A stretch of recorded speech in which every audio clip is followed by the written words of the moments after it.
YouTube, in this video, I'm going to be going over every NBA team's most underrated player for the upcoming 2024-2025 NBA season. We're going to go in alphabetical order, so it'll start with the Atlanta Hawks and end with the Washington Wizards. Hopefully you guys do enjoy it, but before we get into the video, I just want to address what I mean by underrated. So in this video, underrated for me could mean a couple things. It could be a superstar player or a star player that's fallen out of favor with the NBA community, that's maybe getting a little bit too much disrespect in my opinion. It could also mean a player that not really anybody talks about that I think deserves some credit, therefore being underrated. So with that out of the way, hopefully you guys enjoy the list. Let me know down in the comment section who you think is an underrated player in the NBA currently. Without further ado, let's get right into the most underrated player for every NBA team.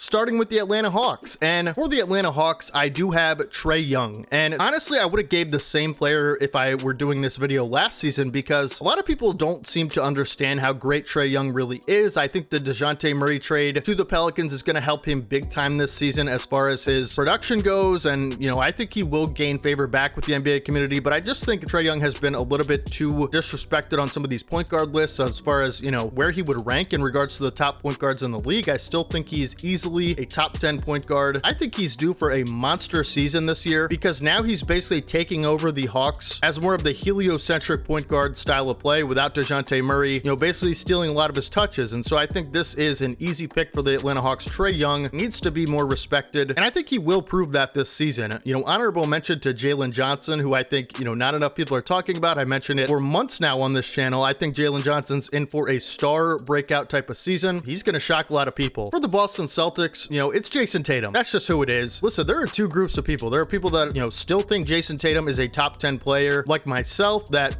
despite his inefficient shooting in the finals, still holds, some of the most talent in the league as far as a two-way wing goes. But you can't open up your Twitter app without seeing some Jason Tatum slander. I mean, it is so popular right now to hate Jason Tatum and, call him the second option on the Celtics and say that Jaylen Brown's better and all that stuff. Listen, Jason Tatum, it's crazy that we're saying a top 10 player in this league is underrated, but he absolutely is. I mean, he's just overhated. It's getting out of control, man. This guy just is coming off a finals run where before reaching 30 years old, he's winning his first finals trophy, and people are saying he's way overrated. Like, just get out of here with that, man. Jason Tatum, so underrated these days. Easy choice for the Boston Celtics. We got to stop discrediting this guy for coming off a finals year. It just doesn't make a whole lot of sense to me. We need to start respecting Jason Tatum. Again, listen, I'm a Sixers fan, and I hate the Celtics, but I will give credit where it's due. Jason Tatum is absolutely a top 10 player in this league. He's absolutely the best player on the Celtics, and he deserves more respect from the NBA fans. For the Brooklyn Nets, a player that I think is due for a big time season that I just don't see floating around the internet that much as far as conversations go, that is power forward Noah Clowney. And Noah Clowney, being one of the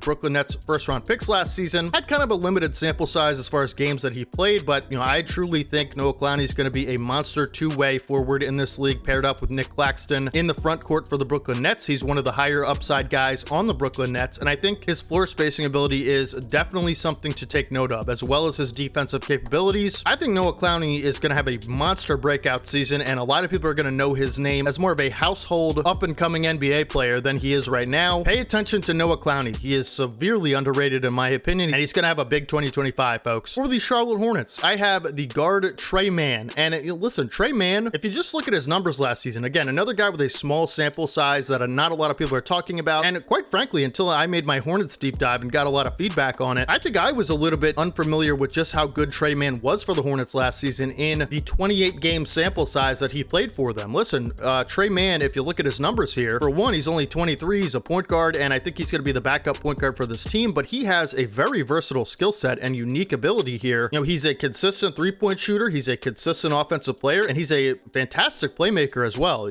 5 assists on 2 turnovers last season with 12 points per game, 4 attempts from 3 on 36% from the line. Again, I will reiterate, it's a 28 game sample size, but listen, I think people are going to know Tre Mann's name a lot more than they do now next season. It's super underrated for the Hornets. You could go with a lot of guys for the Hornets, but I think Tre Mann is the guy to note for this video as someone everybody needs to start talking about as a very, very high upside role player with a unique skill set for the Charlotte Hornets. Speaking of high upside role players, this guy doesn't get enough credit because he was a lottery pick, and for for the Chicago Bulls, I have Patrick Williams, most likely the Bulls starting power forward. This guy is a really good defender. You know, obviously, again, he was a very high lottery pick. One of the better two-way forwards in the league, in my opinion, if you consider how good and versatile he is defensively, and you consider how good of a shooter he's been throughout his entire career. I mean, Patrick Williams, only 23 years old, signed a big extension with Chicago this season, well warranted. You know, he was a 4th overall pick, and people call him a bust because he's not a superstar. I think that's ridiculous. You know, dealt with some injuries last year, but, you know, Patrick Williams has never shot under 39.9% from three in his entire, 4 seasons with the Bulls, and it's just a lockdown defender. And I just think, he is the prototypical, like, two-way forward, right? This is a guy that any team could use, and I just think nobody really understands that just because you're picked 4th overall doesn't mean you have to be a superstar. It doesn't even mean you have to be a star. You know, there are 29 other teams in this league that, again, could use Patrick Williams' skill set and would love to have a player like this. And while he might not be a star or a superstar, despite being picked 4th overall, this guy is going to have a role in this league for a very, very long time. I'm talking a decade plus as a premier, 3-and-D and an excellent 3-and-D forward in this league. Patrick Williams deserves more credit for being one of the most reliable players on the Bulls, in my personal opinion. For the Cleveland Cavaliers, another player that I just see being very disrespected.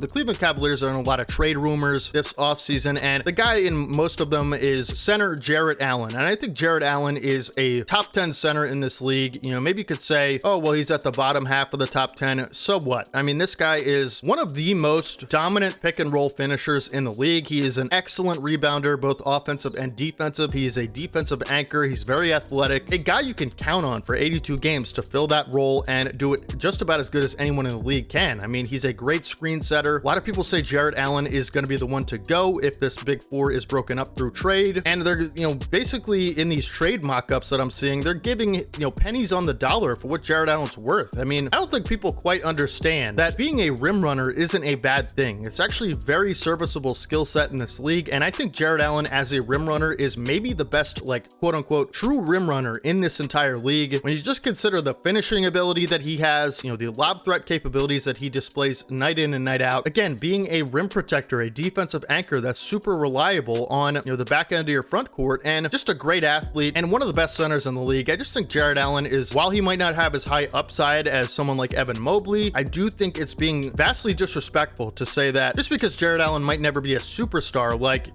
Donovan Mitchell or, hopefully Evan Mobley or Darius Garland, if you're a Cavs fan, like, that doesn't mean he's the odd man out. Like, this guy is absolutely a monster center in this league, and he deserves to be talked about like that. For one, in these trade scenarios that people are mocking up, and two, like, clearly the Cavs see that in him, or they would have traded him ages ago. I mean, come on, man. Jarrett Allen is one of the more disrespected bigs I see in this league. Certainly the most underrated player in the Cavs for me personally. Now, I could have went with a couple people here for the Dallas Mavericks, but I decided to go with Klay Thompson. It seems like with the social media age that we're living in, if you have one bad game, you're all of a sudden a scrub or a bad player. Listen, I get that Klay Thompson 0 of 10 is not a good thing to have on your resume, especially when you're entering a free agent period, especially when you play for a team as covered as the Warriors. But let's not get it twisted, folks. To say that Klay Thompson still isn't one of the most valuable floor spacing, wings in this league is absolutely insane to say. Listen, you could say 0 of 10. You could say he's not the same since the injuries. I agree that he's not the same since the injuries, and he's not that, all NBA caliber defender Klay Thompson that we saw early in the Warriors dynasty, but you cannot say that, 9 attempts per game on 39% from three last season isn't special in this league. It isn't top tier in this league. Klay Thompson makes the Mavericks a mile better, in my opinion, and the way people have been talking about him since that, final play-in tournament game with the Warriors, it just doesn't sit right with me. I mean, this guy is so underrated at this point. It's ridiculous. And Klay Thompson, obviously one of the most dynamic shooters the league has ever seen, and he still is one of the most dynamic shooters in the league. Let's stop acting like this four-time champion isn't one of the most unique talents as far as floor spacers go that we'll ever see, including next season for the Mavs. For the Denver Nuggets, this is another, Hall of Fame player that I see being dragged all over Twitter for the past 5 years or so, and that is Russell Westbrook. When the Denver Nuggets were interested in Russell Westbrook, people laughed at it and said, Russell Westbrook, this guy can't shoot. He's a liability out there on offense. He doesn't make good decisions with the basketball. Russell Westbrook is a first ballot Hall of Famer, and he still provides a lot of great things to an NBA team, no matter who it is. And I'm actually happy to see Russ, in a position where he's going to be able to compete for a title, maybe as well as anyone this season on the Denver Nuggets with a big time role as kind of a six-man offensive ball handler. I think, Russell Westbrook is going to provide a lot of spark off the bench for the Nuggets, and I think it's a great signing. But, to say that Russell Westbrook can't can't be valuable anymore in this league, and like actually really valuable for a team like the Nuggets who need to infuse a little bit more, pop and offensive spark off the bench. Like, this is crazy, man. Russell Westbrook is going to make a big impact on the Nuggets, and just because of his time with the Lakers, like, people will just never think he's good ever again, but I do think he is one of the most gifted drive and kick players in the league. He's increased his defensive capabilities with the Clippers. We saw him take over playoff games with the Clippers in years past. I mean, this guy's still a problem night to night. You can't even deny that. I get that the memes are funny and the compilations of bricks are funny, but let's be a little bit more favorable to a guy that still provides value in the league, folks. All right. For the Detroit Pistons, I'm going to have B-Ball Paul, hopefully backup 5 for the Pistons this upcoming season. Paul Reed, and B-Ball Paul, one of my former Philadelphia 76ers, sad to see him go. Paul Reed has a very quality backup 5 game to him, and while he might be a little bit undersized, I don't think people give enough credit to how good he is as a backup 5, how much of a spark plug he can be for a team off the bench. This is a guy with guard or wing type skill set in an undersized big man's body. He is an excellent offensive rebounder. He's added floor spacing to his game. In my opinion, one of the more quality backup 5s in the league. Now, there are some limitations, as I said, because of the lack of size, but this is a great athlete, great offensive rebounder, great hustle guy. Paul Reed is going to be all over the floor making plays on both ends for the Pistons next season, and I don't think enough people have really understood Paul Reed's full package as far as what he brings to the table. I mean, this guy, when he gets going, I mean, he is someone who has a knack for the basketball. He'll always be around the basketball. He's going to dive on the floor for loose balls. He's going to give everything, every ounce of effort and heart that he has to the game. I just don't really think enough people really understand how good Paul Reed is, right? Like, I just don't hear his name brought up in backup 5 conversations, certainly an above average one with a lot more room to grow as a player. I mean, he's gotten better every single year with my Sixers. I do hope he gets an opportunity with the Pistons. I just don't think enough, maybe some more casual fans don't really even know who Paul Reed is. He's kind of a newer player in this league. As far as someone with a big role, I think Pistons fans are in for a real treat with Paul Reed this season, and I think they got a good quality backup 5 that provides a lot of different unique skills to the table as far as a backup 5 goes. I think his shooting's only going to get better, and I think people are going to finally wake up to how genuinely versatile and high ceiling Paul Reed is as a player in this league. Now, for the Golden State Warriors, this is another player that obviously is going to be a Hall of Famer in the future. Again, the memes are funny, the compilations are funny, and the antics are too much at times, but let's not kid ourselves. Draymond Green is still one of the more valuable role players in this entire league. I believe Draymond Green's probably going to be the starting 5 for the Warriors this season. And just because Klay Thompson left, people are saying that the dynasty's over. They like to paint the picture as it's only Steph Curry now, and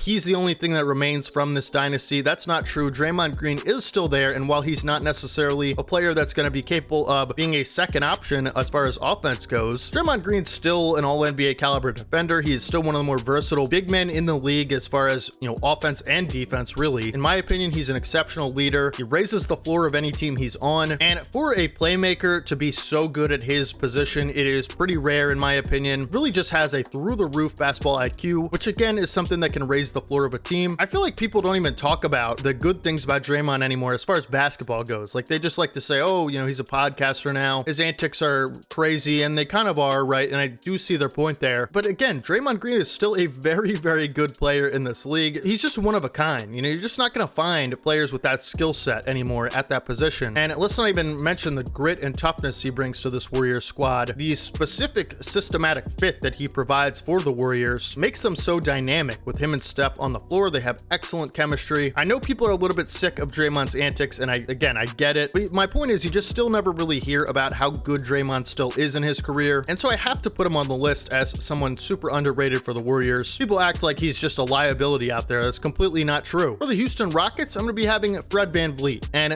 people criticized the contract that he got last offseason. Listen, Fred VanVleet provided so much leadership and, on-court stability for the Houston Rockets last season. It cannot be understated. They win maybe 30 or 25 games without Fred VanVleet. He made such a massive impact on this team. Not a lot of people realized. One of the more hard-nosed, tough point guards in the league. He is a competitor on both ends, particularly on defense. He'll give you everything he has, even though he's undersized. He's an excellent stability playmaker. Like, this is a guy you can trust out there with the ball in his hands. And to lead this group of young guys, I think he is the leader on this team. And I think he just provided so much of an identity that Coach Udoka was trying to enforce. Not a lot of people talk about how, Fred VanVleet just a few years ago was an all-star. He's an NBA champion as well earlier in his career with the Toronto Raptors. But really, since he's emerged as like a lead ball handling, exceptional point guard, he just kind of gets, like, especially especially on the Rockets last season, he just gets way overlooked in my opinion. And anytime you talk about the Rockets, you think about, Alperen Sengun and Jalen Green and some of these younger high upside guys. You never really talk about the leaders of this team, who in my opinion is Fred VanVleet. He had an outstanding season last year with the Rockets, and I expect that to continue. Contract well warranted for Fred VanVleet. I think he has similar production next season, even with the probably increased roles for some of these younger guys. He's just a great fit for the Rockets and an exceptionally valuable player as a leader and playmaker and scorer for this team. This next player for the Indiana Pacers isn't someone that lacks exposure as far as the NBA community goes. I think most people know who he is, but I do think people write him off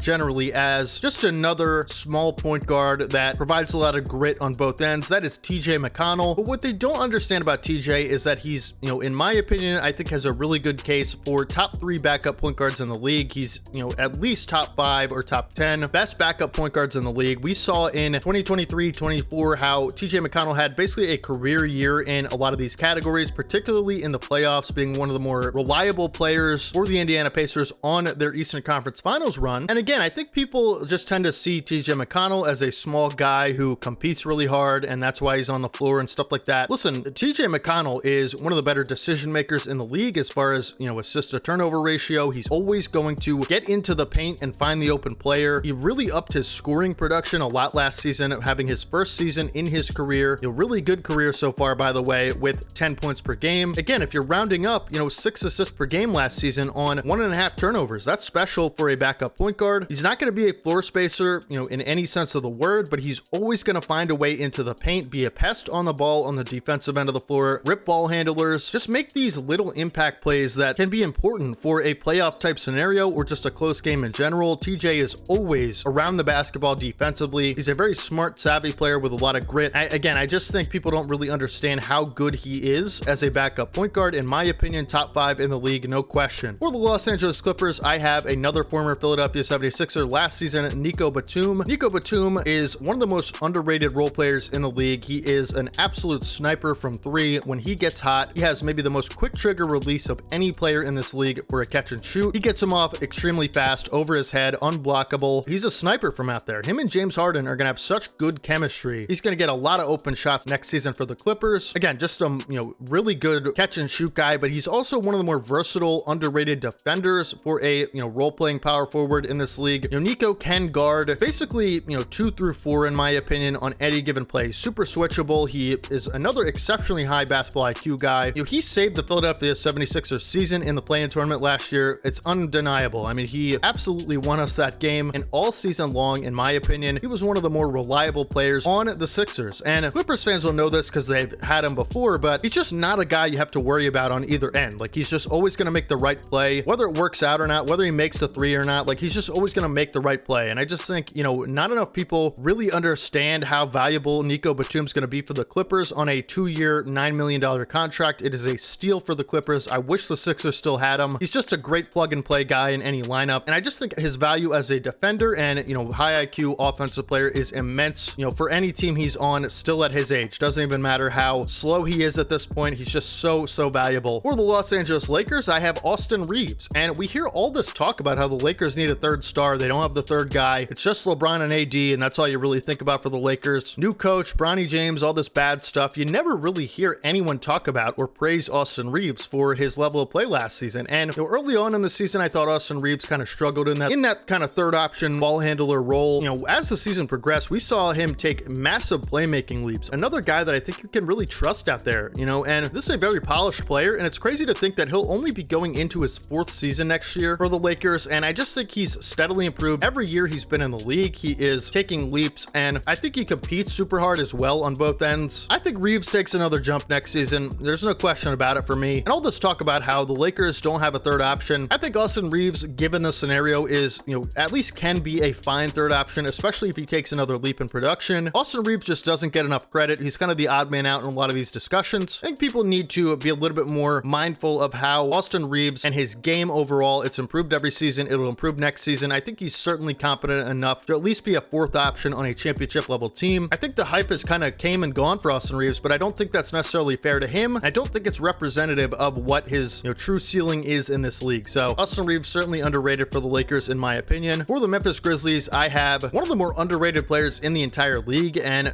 scorers in general, shooters in general. That is Desmond Bane, who will likely be your starting 3 next season. Desmond Bane, with all the absence of Ja Morant and all of the chaos going on with the injuries throughout the lineup last season, stood out as an improved on-ball scorer, right? This guy has, for his career, been mostly off the ball, a really good complementary option that you can trust from the floor spacing department, one of the best shooters in the league. And when he gets hot, he lights it up. But, in my opinion, again, I think he took a big leap with the increased opportunity. As far as shot creation goes, I think Desmond Bane is in for a monster season. Another guy that's just been steadily improving throughout his career. I think you see that again next season. And I think obviously, having Ja Morant back is going to help him big time. But when you hear about, the top like 2 guards or offensive 3s and 2s in the league, you never hear Desmond Bane's, name get brought up. He's a really reliable offensive player. And with his increased shot creation ability, he's only going to get better and more efficient and more refined as a supreme offensive talent from that position in this league. We just need to hear more of Desmond Bane's name in these discussions. And overall, I have him as one of the top 5 most underrated and slept on players in this entire league. For the Miami Heat, I have likely starting power forward next season, Nikola Jovic. And if you've been paying attention to Miami Heat basketball, you know that Jovic has taken a massive leap last season as far as all fronts. I mean, this guy is one of the more high upside power forwards in the entire league. I think Jovic has so much upside on the offensive side of the floor. It's ridiculous. His shooting ability is crazy for the position. His basketball IQ is certainly something to marvel at. His size profile is insane for the things he's able to do offensively. I mean, this guy is a breakout candidate for sure next season. Not a lot of people are talking about how great this guy's ceiling is. I'm sure that Miami Heat fans are very aware of that. When you look at Nikola Jovic, I mean, this guy's only 21 years old. He's 6'10", only really got his first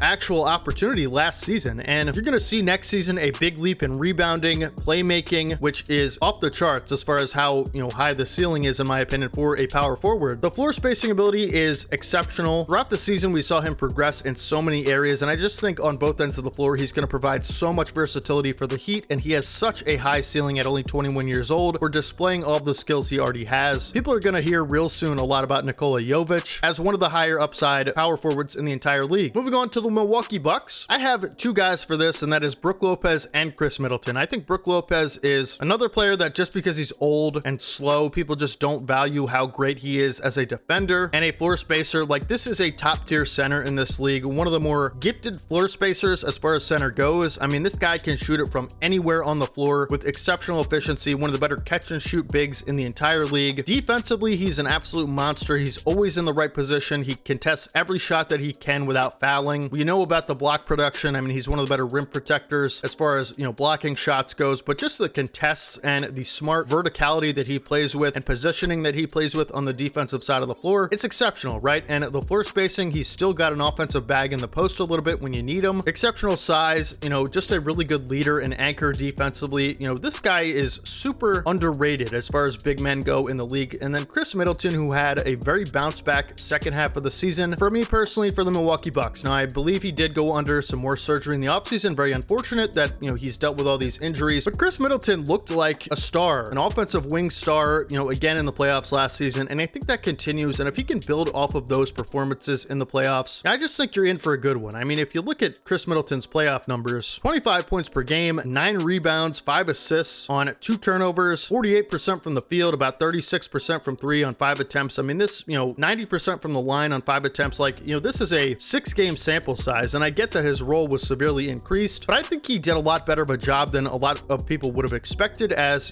he's really dipped in his production and he just doesn't look like the same player. But I really think he's just, totally been forgotten about as far as like offensive wings go that are dynamic at shot creating. And I really do hope, as an NBA fan, that Chris Middleton can find that type of footing again in this league. I just think nobody really talks about him anymore because, his injuries have really hampered him. But I do think there's a really good chance that we see the old Chris Middleton back once again in 2025. For the Minnesota Timberwolves, I have Rudy Gobert, and nobody has been more dragged and more disrespected as a top tier player at their position in the entire league. This guy is going through everything you can imagine on the internet as far as disrespect goes, from former players to mostly NBA fans. People just think he's a bum, and I just really don't understand where that comes from if you just watch the games and look at the numbers. I mean, Rudy Gobert is a generational defensive talent. Is it a coincidence that everywhere he goes and every team he plays on has a top tier defense? Last season, leading the Minnesota Timberwolves to the #1 defense defense in the entire league. Once again, people said the Jazz was a fluke. I get that he's not an offensive player. I get that he's,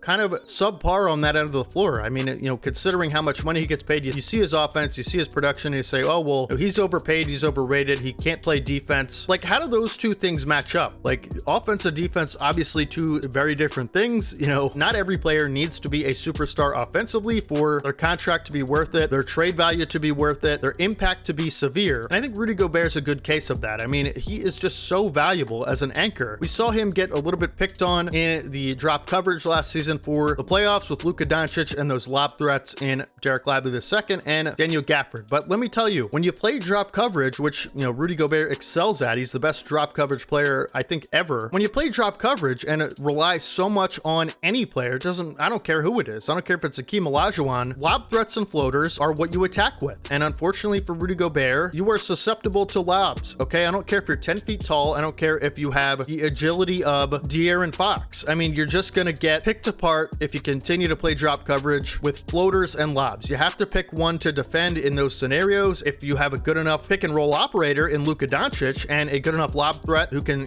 sneak by the drop coverage and finish around the rim, you're just going to lose in that scenario. You either need to switch your scheme at that point, find a new way to stop getting isolated, or you need to prevent that specific type of pick and roll from happening in the first place. The Minnesota Timberwolves were unable to do that for, a lot of those games and possessions, but, I just want to make it clear, none of that is really Rudy's fault. Like, I don't think we're going to pretend that, Rudy was the problem in those scenarios. I think he guarded it as well as anyone possibly could. It just wasn't the right type of matchup, and it wasn't the right type of coverage to be playing. It's not his fault that that's the coverage the coach put him in. I mean, you could say that, a defensive player of the year is supposed to stop those types of things, but you just, I guess, don't understand how it works. I don't know what to tell you. Rudy Gobert is an elite player in this league. He's a generational defender, maybe the best we'll ever see. Other than Victor, I think he has, some of the best defensive ability that I'm probably ever going to see in my life. And to pretend that he's just some bum and then, people are totally out of line for thinking he's a great center, like, it's just mind-blowing to me that I guess you guys just don't watch the games. I don't know what to tell you. Again, I understand the offense is an issue, and he's, maybe you could even say, below average in some respects there, which is fine to say, but like, to say that he's not good or to then say he can't play defense, it's crazy to me. He just gets too much hate. Let's stop hating on Rudy. It's wild that he won DPOY, was one of the big reasons the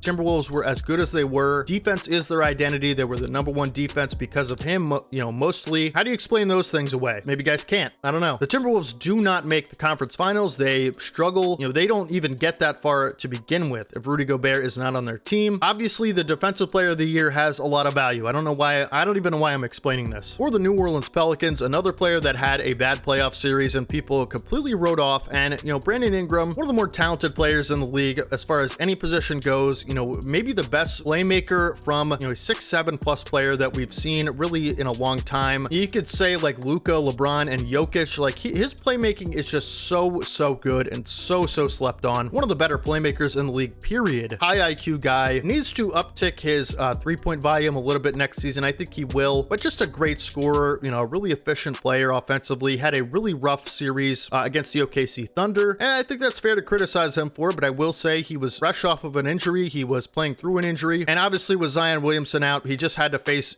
quite frankly, different types of coverage and matchups than he would originally, and the Thunder had a great defense. I just think we're being a little bit hard on BI. A lot of people have written him off. A lot of people say that series is basically determining his value in the trade market and stuff like that. I just think we're not giving enough credit to how special a talent offensively this guy is. I do think he has good defensive upside as well. Good switchability. He's a big guy with just kind of a smooth and rare type of game to him, and I just think we need to realize that and not so much focus on the bad series that he had. Let's be honest, the Pelicans were never winning that series anyway. He was hurt. He was facing doubles. Like, Zion wasn't there. It's just, let's just forget about that, okay? I think that's an anomaly is what I'm trying to say. I don't think that's the norm. If you look at his only other playoff series he's played, he had performed exceptionally well, and so it's not like fair to say that he's just a playoff choker. He's only played 2 playoff series. I mentioned all the circumstances for the last one. Obviously not good production, but the first playoff series he played, he was exceptional. So I just think that's an anomaly, and I think we need to, give a little bit more context and credit to the situation, why it was, super low production, why it was super bad for him. Brandon Ingram, one of the premier talents in this league, no question. YouTube, just really quick, I actually recorded the Knicks section of the video before the Karl Anthony Towns trade happened, and so I did have Dante DiVincenzo as the Knicks most underrated player. I apologize. But after the Karl Anthony Towns trade, I'm going to have Karl Anthony Towns as the Knicks' most underrated player. And the reason is because after the trade happened, a lot of people are saying that, the Knicks are getting a bad deal out of this trade. Karl Anthony Towns is not the savior of this team and he's soft and all these things. And so I had to kind of rework this Knicks section. Listen, Karl Anthony Towns, at the end of the day, I know he's played power forward, but at the end of the day, he's one of the top 5 best centers in this league. You could even say 3 if he's classified as a center. I would probably say behind Jokic and Embiid in that order. It's probably like a tie between guys like Karl Anthony Towns and Bam Adebayo. Domantas Sabonis could be considered in there, but listen, Cat is an elite center in this league. He's not quite being talked about by all of the people that I see online in that way, and people seem to think just because Joel Embiid or Nikola Jokic or some other big men are better than Karl Anthony Towns, that he's just not even like a star in this league. And so for the Knicks, I have Cat because just the way people are talking about him after this trade is crazy to me. Like, he makes the Knicks so much better. He is easily the most underrated player for the Knicks. I don't think a lot of people understand how big of a move this is for the Knicks, considering that their biggest issue was at the center position, and now that issue is solved by getting one of the best in the league. Yes, he's not quite Joel Embiid, but that doesn't mean he's not a great player. I actually think those two things have very little to do with each other. Cat is maybe the best three-point shooting center or big that we've ever seen in the league, and I'm not even exaggerating. I think he probably is, and he's just going to add so much, floor spacing ability to the Knicks. His pick and rolls with Brunson are going to be incredible, the pick and pops as well. And so I have Karl Anthony Towns as the most underrated player for the Knicks. People need to start respecting his game a little bit more. I think this is a great trade for the Knicks. I made a video about it just recently, so check that out if you guys haven't. But listen, just because Cat isn't Joel Embiid or Nikola Jokic doesn't mean he's not a great center. He's being severely underrated on the internet, and so I have him for the Knicks. Now let's get back into the original recording. I apologize, no face cam for this section. Had to record it after the fact. I would have Dante DiVincenzo, so just consider that, but he's now on the Timberwolves, so I couldn't really use that for the Knicks section. I apologize. Please forgive me for this kind of scuffed section of the video. For the Oklahoma City Thunder, I have, a player that despite going to the 1 seed and the Oklahoma City Thunder having a breakout season with this new core, one of their rookies went super slept on, and that is Cason Wallace. I always say Kentucky guards, man, you can never go wrong, and certainly that is the case with Cason Wallace, who was a really good defender last season for the Thunder and one of the more offensive, efficient, point guards you'll ever see as a rookie. This guy was coming in at 19 years old, one and done at Kentucky, but is a really good perimeter defender, like super solid, has a lot of good size for the position, but just an efficient decision maker and shooter. I mean, it actually blew my mind, the efficiency for a rookie point guard like Cason Wallace that he had last season. If you look at the regular season, I know he was a little bit subpar in the playoffs as far as efficiency goes, but for the regular season, he played all 82 games for 1, which I think is outstanding for a rookie. If you look at the numbers here, he barely turned the ball over at all. I mean, he was just always on point with his decision making, but for the numbers, I mean, he almost had a 50-40-80 season as a rookie point guard. He doesn't try to do too much, which for a rookie role player drafted highly in the first round, I think that is something to note. Cason Wallace, not only just defense, but if you look at his efficiency here, I mean, 42% from 3 on 3 attempts per game throughout the regular season. That is all 82 games, by the way. Not a short sample size in the slightest. I mean, 49% from the field and 78% from the line. I mean, this guy is an absolute stud as a backup point guard role player, both offensively and defensively. He's just never going to try to do too much. One of the more underrated role players for a point guard in the league. We talk about how TJ McConnell has a case for a top 3, top 5, backup point guard. I think Cason Wallace is, on track for that type of career if he keeps this up with the Thunder. Super underrated. Kentucky guards, man, you can never go wrong. So YouTube, I sat down to edit this video and I figured out that I actually skipped over the Orlando Magic. So if the lighting looks different, it's because I'm recording this after the fact and after the original recording. But for the Orlando Magic, I will have Jalen Suggs as the most underrated player for the Magic. Listen, Jalen Suggs, if you look at his production last season, he has taken a massive leap in basically every area of his game, and Jalen Suggs is one of the most elite two-way guards and perimeter defensive guards in the entire league, winning his first All-NBA defense selection for the All-Defensive Second team last year. Being one of the bigger catalysts of why the Magic were,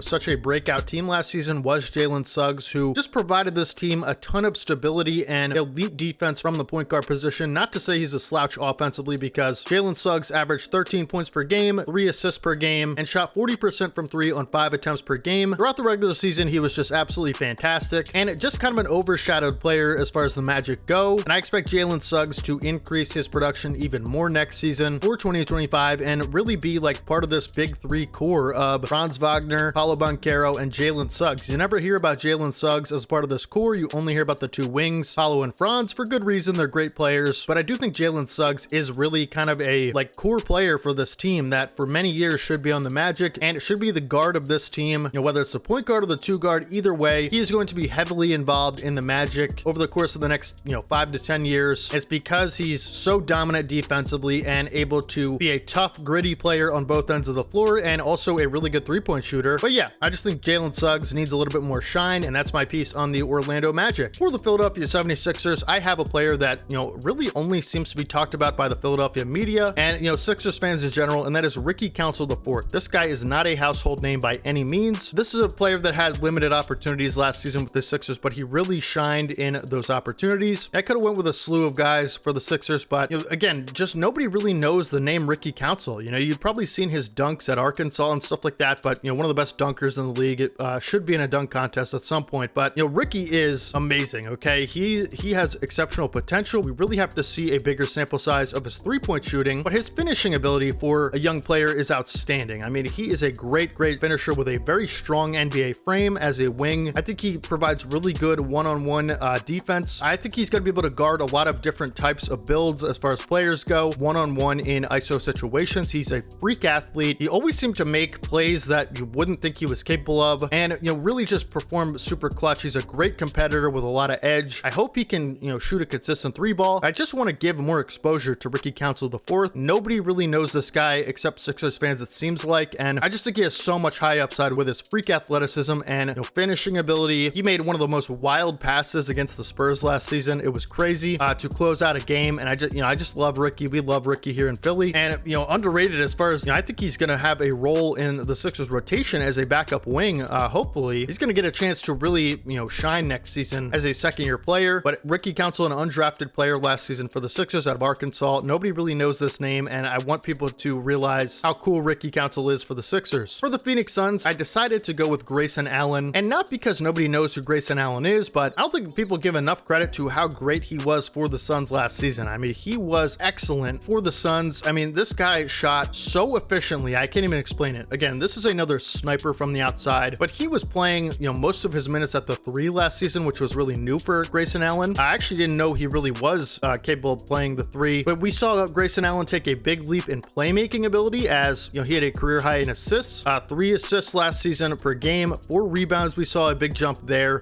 He actually got a couple most improved player votes. I believe he was 10th in most improved player voting, which is kind of cool, but 13 and a half points per game. He led the league in 3-point percentage, 6 attempts per game on 46% from 3. That's just money. That is absolute automatic catch and shoot right there. And so, that kind of shooting is absolutely wild. I mean, he almost had a 50-40-90 as well. He, averaged 49.9% from the field, 46% from 3, and 88% from the line. That is about as efficient as it comes. And again, this is high volume that he's taking these shots on. So Grayson Allen, one of the most slept on players last season as far as role players go. All the credit's going to go to Devin Booker and KD, rightfully so. Those guys are all-time great offensive players, but as far as Grayson Allen, he was just the perfect complementary off-ball shooter for the Suns last season, leading the league in 3-point percentage. Deserves more credit. Super underrated is Grayson Allen. For the Portland Trailblazers, I have newly acquired Deni Avdija, who, is a player that people are going to be more and more familiar with as the years go on, but this is a really versatile two-way player, especially defensively. He's a great defender in my opinion, but showed a lot of great skills on a very poor performance Washington team last season, one of the worst teams in the league, but he was actually one of the players that made the Wizards not unwatchable. I mean, Deni Avdija offensively took a lot of leaps in,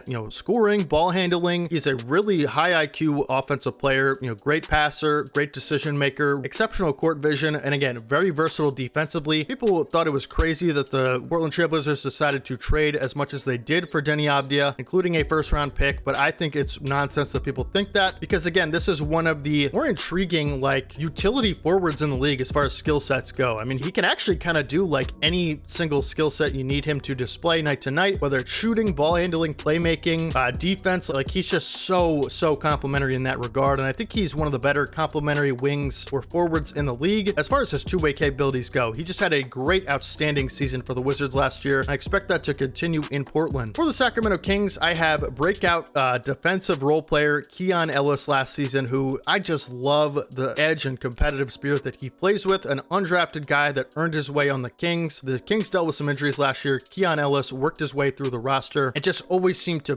play big in big moments. I mean, for one, his shooting is really good as a, defensive two guard, good athlete, and I think exceptional, dog lockdown one-on-one defender as a guard. I mean, if you look at Keon Ellis's numbers last year, they don't necessarily pop out at you, but again, let's remember this guy is undrafted. He's 6'6", 175, so, good size for the position. I mean, if he's going to be a two guard, but, second-year player last season, took a big leap in production and opportunity, but the shooting is exceptional. I mean, you look at his numbers here, 3 attempts per game on 42% from 3, ended up starting 21 games last season, played big in those play-in tournament games for the Kings, and I just think this guy's got lockdown perimeter defense potential with again, just good catch and shoot opportunities coming his way and good shooting ability. So this guy is a good complementary two-way role player, 3-and-D guy that I think provides a lot of grit to this Kings team, who you think of the Kings, you think of like offensive and flashy kind of, a lot of threes up and down the court kind of thing.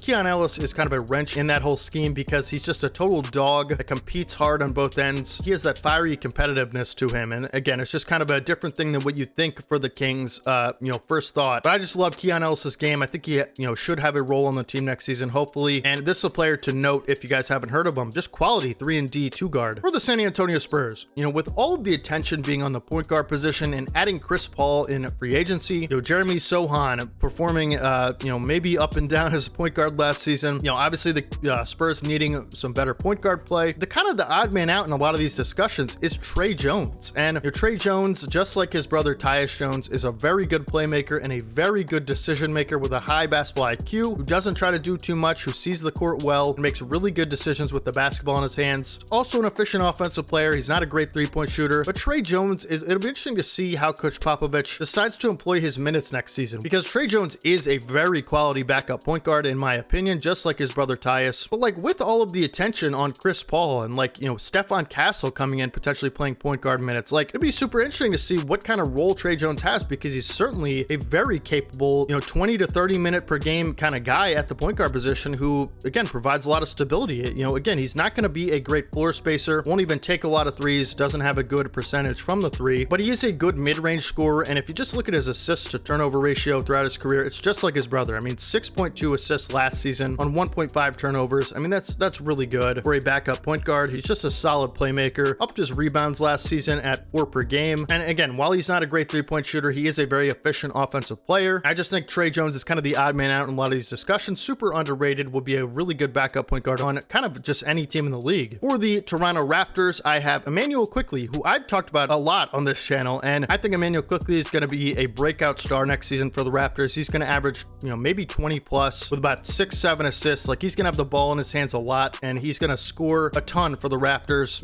He's a very good pest, on-ball defender. I think he has a lot of defensive upside as a point guard. This is the lead guard of the Toronto Raptors future, who just looked like a totally different player than he was on New York. I mean, with the increased opportunity, IQ actually, if you look at the numbers here, I mean, again, it is a, smaller sample size, 38 games, but you see 39% from 3 on 7 attempts per game. I mean, that's elite right there. About 19 points per game, 7 assists. The playmaking is outrageous. You look at his assists to turnover with the Raptors, 7 assists per game on 2 turnovers. I mean, this is a guy that's just getting his first real lead point guard opportunity, and that's the numbers he displays. This is a player with star potential who just got a big time extension in the offseason. I love IQ's future and ceiling with the Raptors, and I think more people will start to see that as the season progresses in 2025. For the Utah Jazz, I have another young player who's had limited opportunities, and that is Johnny Juzang, the wing 3-and-D sniper from the outside. Johnny Juzang has a very good complementary skill set to be able to slide into any lineup as just a good off-ball shooter. And I think he has a lot of defensive upside as well. And I think he gets a big increase in role next season for the Utah Jazz. Again, there's a lot of role players on this team that are super volatile, where you could project them to be in a couple of years. I think Johnny Juzang is one of the more stabilizing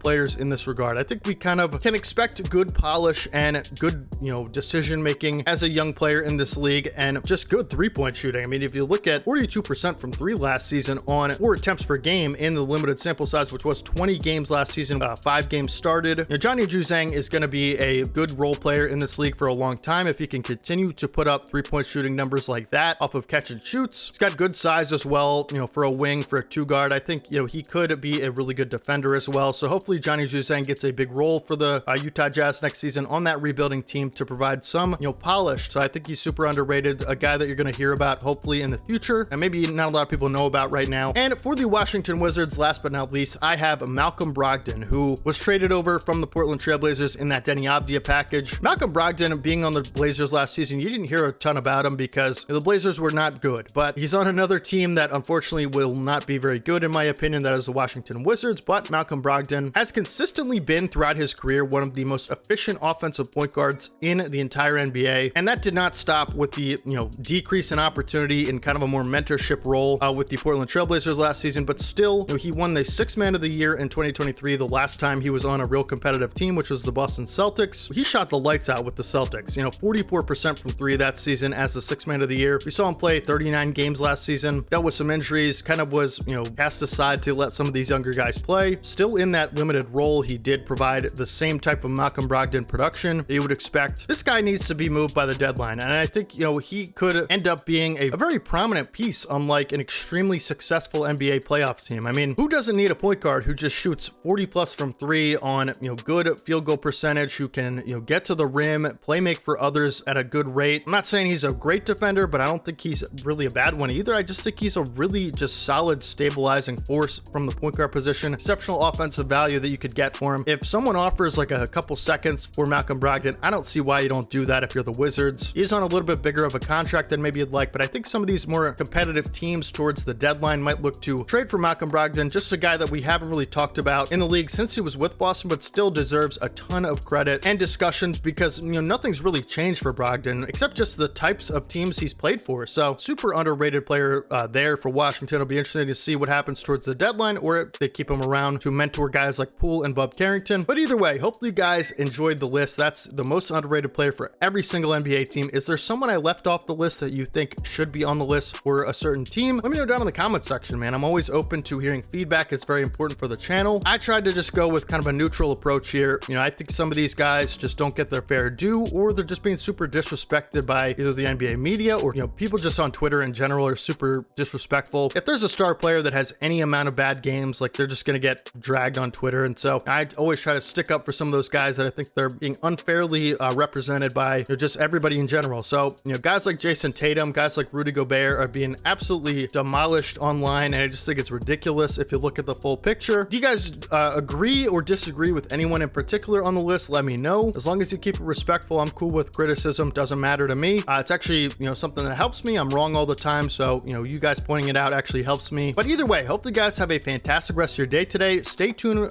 for more videos just like this on the channel. We do a lot of stuff like this. I actually have a lot of fun stuff planned. Should be back to regular everyday uploads very soon. Hopefully you guys did enjoy the video. Please drop a like on it if you did. Leave a like. We shoot for 15 likes for every NBA team's most underrated player. I think we can. That'll be the goal. Subscribe to the channel if you guys haven't already. We're on the road to 15,000, and you could be a part of it. I want you guys to be here all the time because I'm just so passionate about basketball, and we're going to be uploading content like this almost, you know, either every day or very close to every day for many, many days to come, right? So, you know, the NBA season's coming up just around the corner. We have a lot of stuff, you know, we're going to be talking about there. NBA news, NBA predictions, just all types of coverage, and just a lot of fun videos just like this. And so if you did enjoy this, make sure you guys stick around. There'll be plenty more of this type of content to come, and I will catch you guys in the next one. Hopefully you guys have a fantastic rest of your day today. Follow my Twitter, follow my Twitch, pretty active over there on both of them, and I will see you guys tomorrow. This is your boy D Haven as always. Peace.